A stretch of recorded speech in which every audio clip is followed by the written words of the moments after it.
Bonjour, bonjour et bienvenue sur le plateau de Bâti Journal TV. Nous sommes à Lille, Lille, Congrès national du bâtiment durable, septembre 2025. Et avec mon invité, nous allons aborder une thématique importante qui est l'urbanisme circulaire, mais on va le voir par la lorgnette, on va dire, de l'aspect juridique. Donc avec moi pour en parler, Michel Ronet. Michel, bonjour. Bonjour. Vous êtes notaire. Oui. Vous êtes notaire à Paris. Expliquez-nous un petit peu votre agence. On parle d'agence, on parle de cabinet, On parle d'études notariales. D'études, merci. Oui, J'avais oui, perdu le mot. Oui. L'étude notariale, c'est l'étude notariale Chevreux. On est une étude notariale importante qui comprend plus de 200 collaborateurs et qui travaille sur tous les domaines du notariat, tous les domaines de l'immobilier et notamment qui a une forte compétence et expertise dans le domaine, on va dire, du droit de l'aménagement et du droit de la fabrication de la ville. Et aujourd'hui, on va s'intéresser donc à une thématique qui est l'urbanisme circulaire. Ça veut dire quoi, urbanisme circulaire ? En fait, l'urbanisme circulaire, on va dire que c'est l'urbanisme qui part de l'existant et qui fait en sorte que cet existant se transforme, se recycle de toutes les manières. Et donc, on va voir qu'il y a des aspects juridiques. Il faut penser aspects juridiques. Et moi qui suis un journaliste technique, je n'avais jamais abordé cette question-là. Il y a 3 domaines sur lesquels principalement vous intervenez, ou en tout cas qui vous semblent importants lorsque l'on parle d'urbanisme circulaire. C'est d'abord la transformation de l'existant. Par exemple, bureau en logement. Comment ça se passe et qu'est-ce que ça implique au plan juridique ? Alors, en fait, la question de la transformation des bureaux en logement est devenue un sujet central et qui ne cesse d'augmenter. D'ailleurs, il y a un vrai sujet d'actualité puisque les 2 rapports lancés par la ministre, notamment sur les aspects économiques et sur les aspects réglementaires et juridiques, sortent aujourd'hui. Ils vont être remis aujourd'hui. En fait, sur la question juridique, se pose la question de la faisabilité juridique, la faisabilité réglementaire, donc notamment PLU, normes réglementaires qui peuvent autoriser ou interdire la transformation, mais également règles de droit privé, règlements de copropriété qui doivent être analysés pour voir si justement cette transformation est possible. Comment ça se passe ? Par exemple, j'ai un règlement de copropriété, enfin j'ai un règlement pour un immeuble de bureau que je veux transformer en immeuble de logement, qui va être transformé en immeuble de logement. Qu'est-ce que ça implique ? Vous étudiez des documents existants et vous préparez de nouveaux documents pour rendre possible cette transformation. Alors déjà, on regarde si c'est possible. Parce qu'il y a des cas où ça va être impossible. Par exemple Par exemple, un immeuble de bureau avec beaucoup de copropriétaires qui a comme destination au titre du règlement de copropriété bureau. S'il s'avère qu'on n'arrive pas à avoir l'unanimité des copropriétaires, on ne pourra pas transformer l'immeuble. Ou alors, il faudra convaincre chacun des copropriétaires. Donc là, on peut avoir un vrai sujet. En revanche, vous pouvez avoir des règlements de copropriété beaucoup plus souples qui permettent cette transformation. Mais donc, dans l'hypothèse où on a un accord des copropriétaires pour transformer, eh bien, dans ce cas, il faudra rétablir un document qui permettra la vie de ce nouvel immeuble avec sa nouvelle destination. Voilà, et sa nouvelle transformation. Et ça, c'est un travail notarial. C'est un travail notarial, c'est un travail juridique. En fait, ce qu'il faut se dire, et on n'imagine pas ça tout le temps des notaires, c'est que finalement, les notaires sont les premiers juristes confrontés à la matière immobilière. Et aujourd'hui, la matière immobilière, ce n'est pas seulement un terrain, c'est les immeubles qu'on transforme. Et donc, cette manière juridique, on doit l'analyser, la traiter, la transformer, au même titre qu'un architecte. Au même titre que le bâtiment va être transformé par l'architecte. Voilà. Aujourd'hui, est-ce que vous avez davantage de demandes, est-ce que vous étudiez davantage de dossiers sur ces problématiques de transformation ? C'est souvent bureau, logement, rarement l'inverse. Est-ce que vous avez beaucoup plus de demandes, beaucoup plus de projets étudiés sur ces questions-là ? Oui, en fait, on va dire que si on prend mes 30 ans d'exercice professionnel, quand j'ai commencé à travailler, on était beaucoup sur de l'aménagement, avec un aménageur qui achetait des terrains, démolissait et revendait des lots à construire.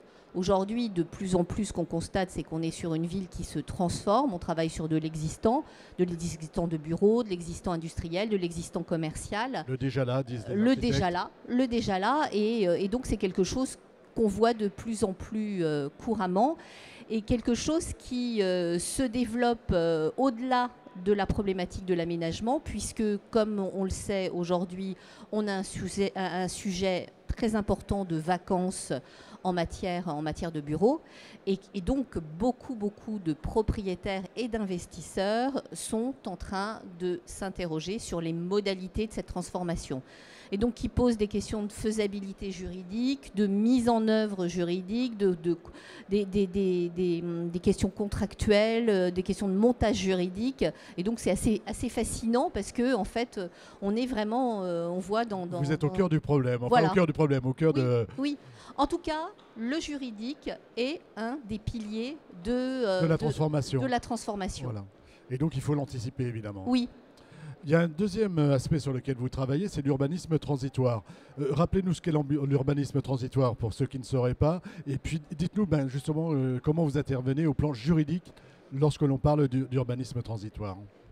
En fait, l'urbanisme transitoire, c'est quelque chose qu'on a vu apparaître il y a une quinzaine d'années. Et c'est cette idée de dire qu'il y a des espaces en transition qui vont devenir autre chose à un moment donné. Mais avant qu'ils ne deviennent autre chose, il y a des études, il y a des autorisations à faire, il y a des commercialisations à faire. Et donc, c'est très dommage que ces espaces en transition ne soient pas utilisés.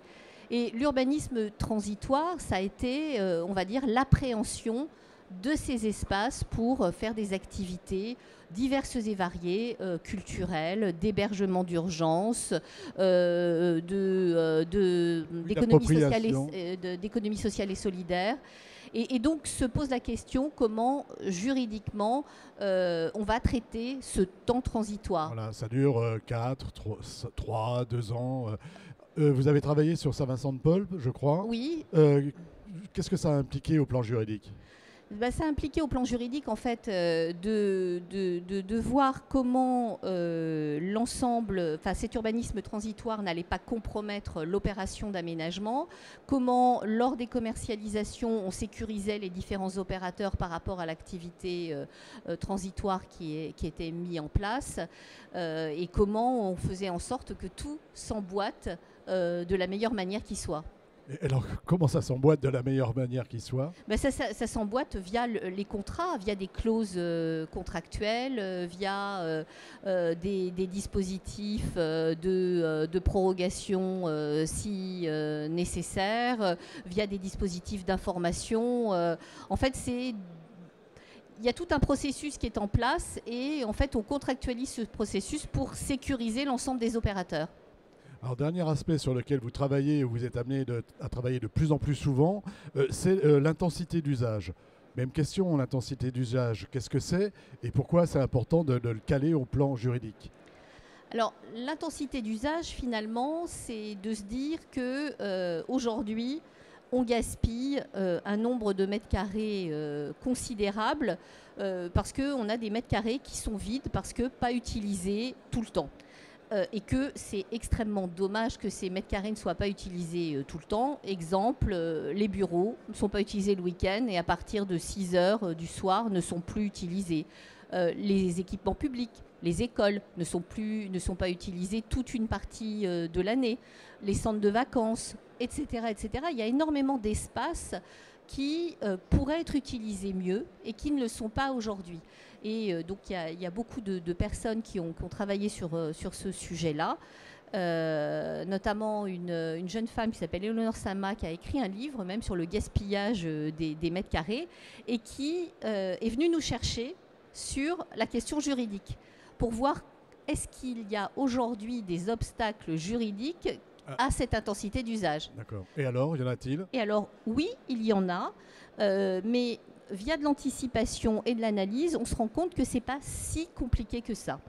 Alors, type d'exemple, bien sûr la question urbanistique, la question réglementaire, mais aussi on repart règlement de copropriété, modalités d'occupation, les différents baux qui peuvent être conclus entre un bailleur et un preneur qui va vouloir intensifier l'usage de son immeuble, la question de l'assurance aussi. Donc vous voyez, il y a plein de sujets, mais il faut les regarder un par un. Et au final, on se dit que très souvent, on trouve les bonnes solutions. Écoutez, merci d'être venu nous parler de cet aspect juridique qui est très important. Dernière question, nous sommes au congrès bâtiment durable, national bâtiment durable. Si vous avez un message, on parle d'adaptabilité ici, d'adaptation à délivrer aux congressistes, ce serait lequel? Alors moi, mon message, c'est croiser les expertises. C'est-à-dire que transformer la ville, c'est quelque chose qui est fondamental pour notre avenir, mais c'est quelque chose qui est, je ne vais pas dire complexe, mais quelque chose qui n'est pas simple et qui nécessite plusieurs regards et plusieurs expertises. Et plus on travaille ensemble, plus on croise les expertises, plus on arrive à trouver ensemble des solutions.